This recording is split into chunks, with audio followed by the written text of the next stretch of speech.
everyone, and welcome to Session 3 of the Global Black Feminist Reading Circle. My name is Randie Henderson, and I am one of the Black Feminist Reading Circle members of this online group. This session runs from January 20th until June 2nd and includes 2 week-long breaks. Our democratically selected reading material is Harriet A. Washington's book, Medical Apartheid, The Dark History of Medical Experimentation on Black Americans from Colonial Times to the Present. Our book group meets each Tuesday evening from 6:30 to 8 on the Google Plus Hangouts on Air platform. You may find the Global Black Feminist Reader Circle on Google Plus, YouTube, and Facebook, and always feel free to join us in reading our story together.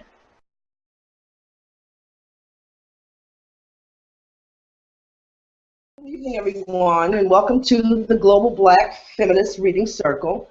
My name is Venita Walker, and I will be your moderator for this evening. We will summarize and discuss Chapter 6 of The Medical Apartheid by Harriet A. Washington, The Dark History of Medical Experimentation on Black Americans from Colonial Times to Present. But first, we'll let everyone introduce themselves. Hello, I'm Edwina Marchenko. And you're from? I'm here in Utah now. I am Michelle Odom. Welcome again to the Global Black Feminist Reading Circle. I'm one of the co-hosts here, along with Randie Danielle Henderson. Hi everyone, I'm Randie and I'm watching from Atlanta. I'm Geo Moses. I'm participating from Columbia, South Carolina. And wow, I'm glad to see all these new faces here tonight. It's going to be some conversation going on. Yes. All right. Hi, I'm Kim Brandon, and I'm in Brooklyn, New York.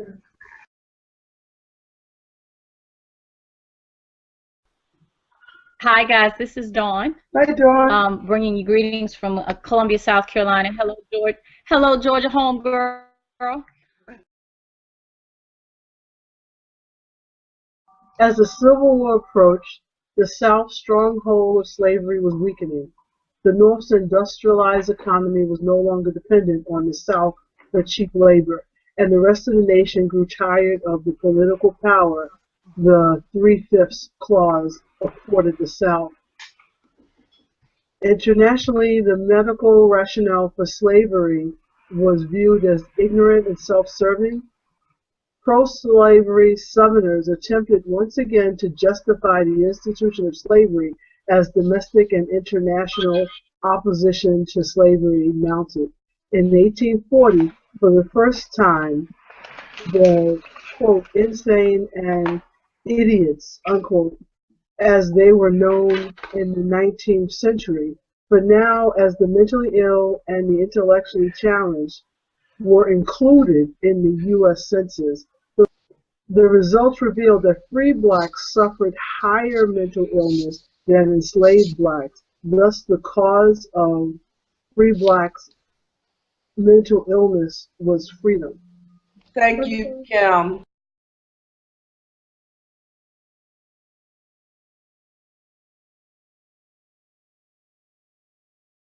Diagnosis freedom. Dr. Peter Bryce, who ran the Tuscaloosa Institution for the Insane, carefully annotated case histories and observed patients closely before diagnosing them. Dr. Bryce admitted a 45-year-old ex-slave named John Patterson, who clearly suffered from manic depression. The doctor believed the psychological pressure of caring for himself when Patterson had neither the intelligence nor the judgment drove him mad. Therefore, Patterson's mania could have only one cause: diagnosis freedom. Still, Bryce questioned the validity of his diagnosis because he meticulously documented the course of Patterson's mental illness over the last 12 years, and Patterson had been free for only 5 years. He concluded that the pressures of freedom could not have caused his illness.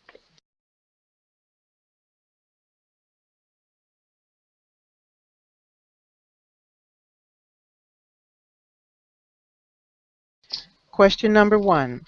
Do you believe Patterson's manic depression was caused by his newfound freedom? his lack of freedom prior to his admittance into the asylum, or a combination of both?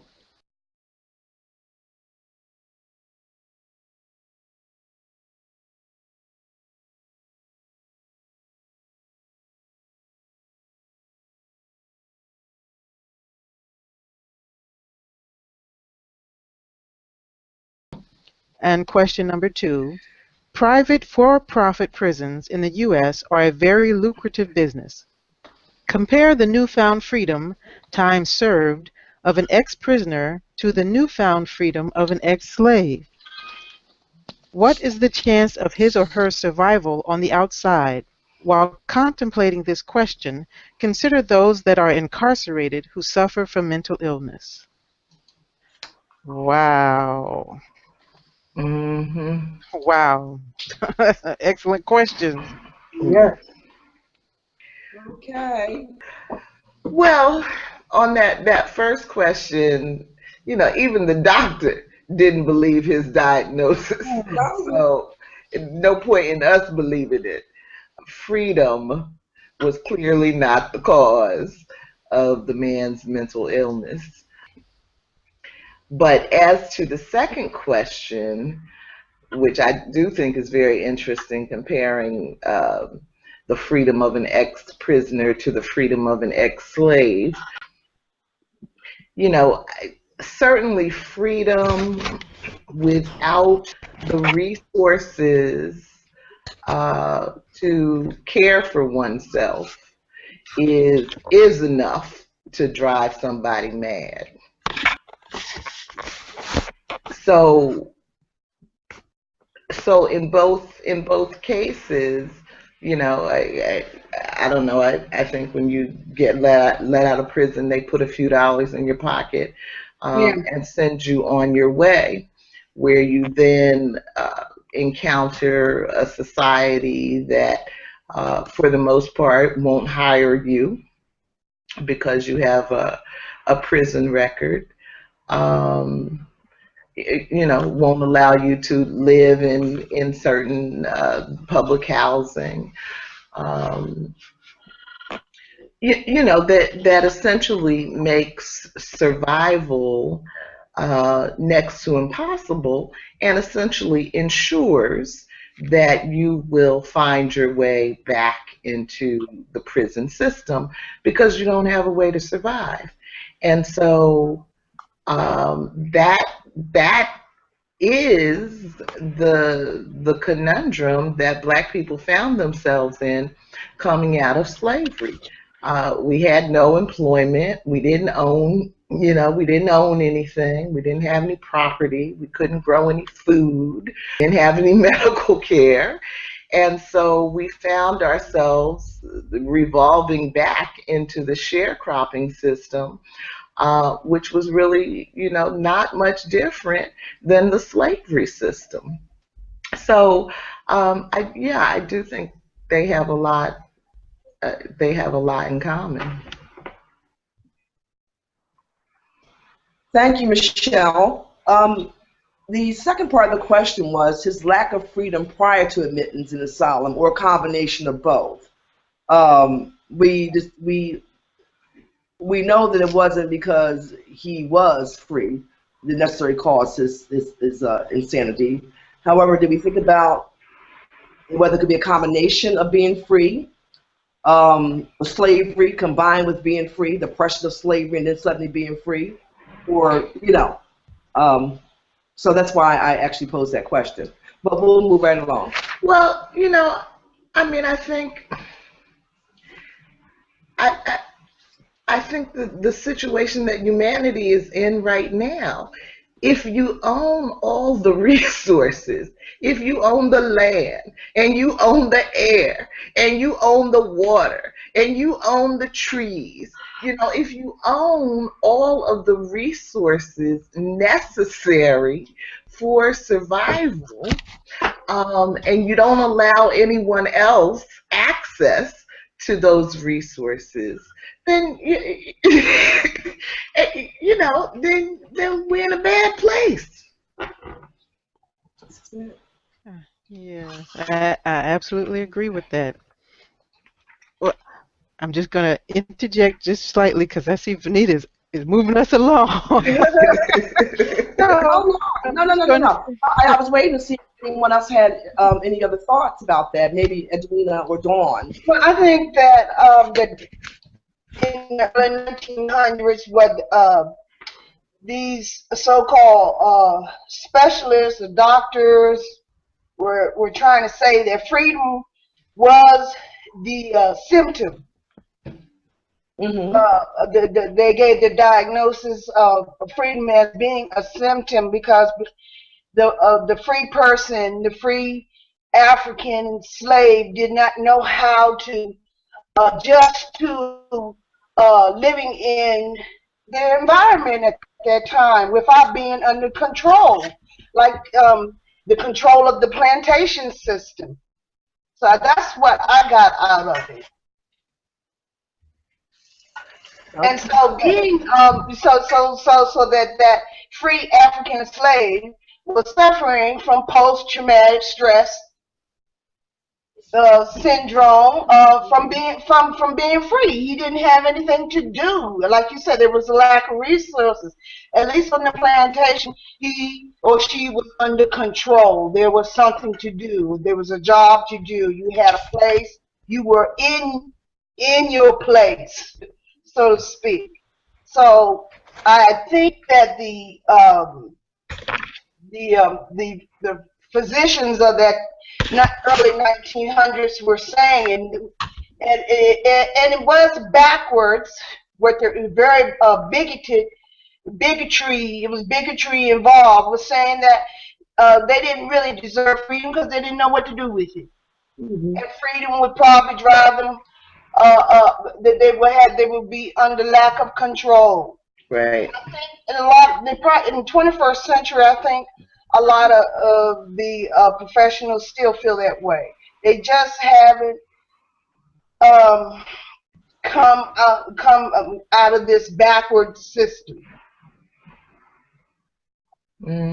Yeah, I agree with that.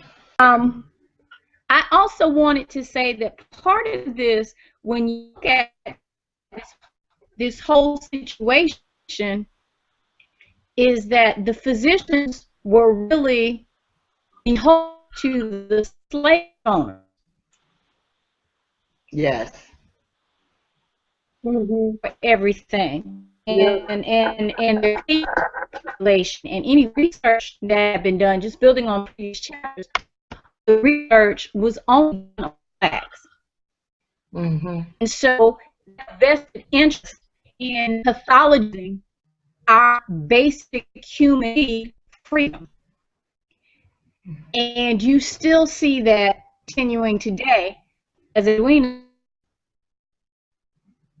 breaking up, beholden to the old ways of doing things, so it is to their advantage, socially, psychologically, and financially, to keep us in those old roles.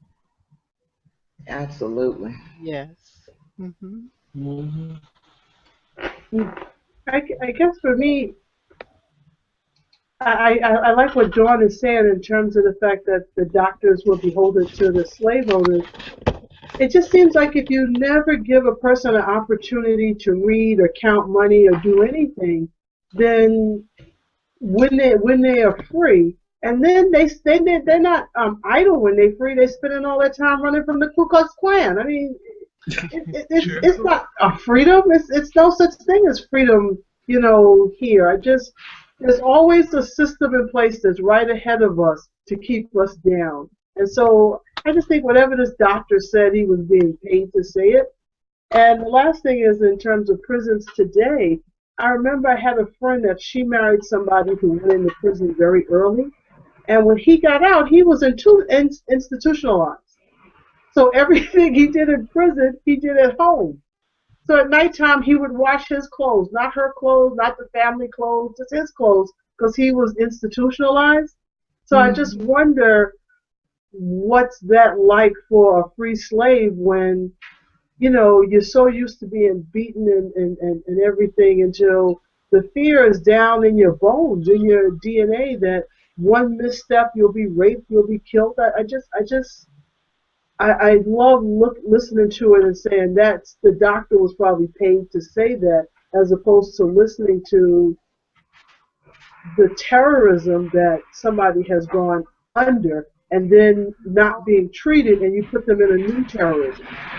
So you go from one terror to another terror, and somebody's going to call it freedom and then blame you for not adjusting to the second terror. Lord have mercy. Yeah. Good question. Yeah. Thank you, Kim. Thank you, Edwina. And what do you think about it, Venita?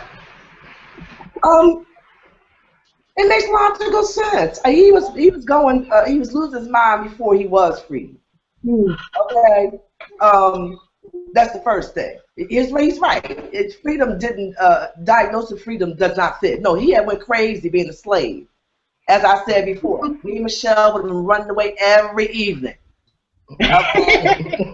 Same time. Every other night, have dinner first, and y'all go out and get them later. Because so I can only imagine, being in bondage and keeping your mind. How you gonna keep your mind?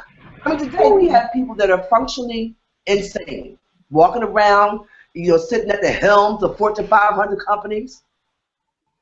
You name it, they're there. So, it's easy to see that you could still have lost your mind, but just everything is so mechanical. You still did what you had to do. You still was a slave. You still got beaten, whipped, and okay, no problem. You did what you had to do because that survival mode was in place. But he was crazy before he came out. And then suddenly somebody throws you out there. It's like, what? You have no skills. Who's going to hire you? You don't know what you're going to eat tomorrow. Folks literally starve to death from disease, as you can see as we go on, move through this chapter, and starvation from freedom, because there was no food, there was no medical care, there was no nothing, no shelter. So, I believe it's a combination of both, but I do believe that most of the standing was before he was freed. And once he was freed, it just pushed him over the edge. Yeah. It was like the pain of happiness and joy mixed up together, just all together. It was just too much, and most of all, how am I going to survive? I'm hungry, I'm cold, I have no shelter. I don't know about most folks, but I think I would have went crazy. Went over the edge at that point. So, we had the extended family of the slave plantation. You had family members you could depend on. Not like today when people are released from prison, their families turn their back on them. Right. So they're in the streets.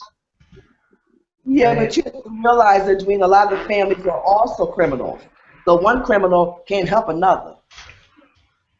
That may be part of the problem too. Not just, this person has done so many things to other folks, maybe in the family, that cause them to have ill feelings against them.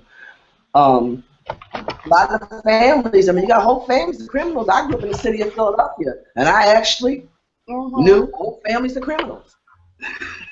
They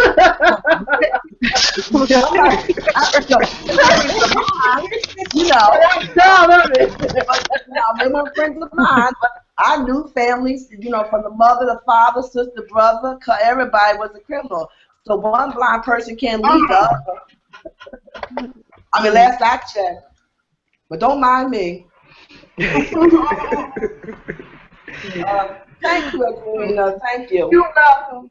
I think Randie's back. Shall we move on now to the next racism by numbers?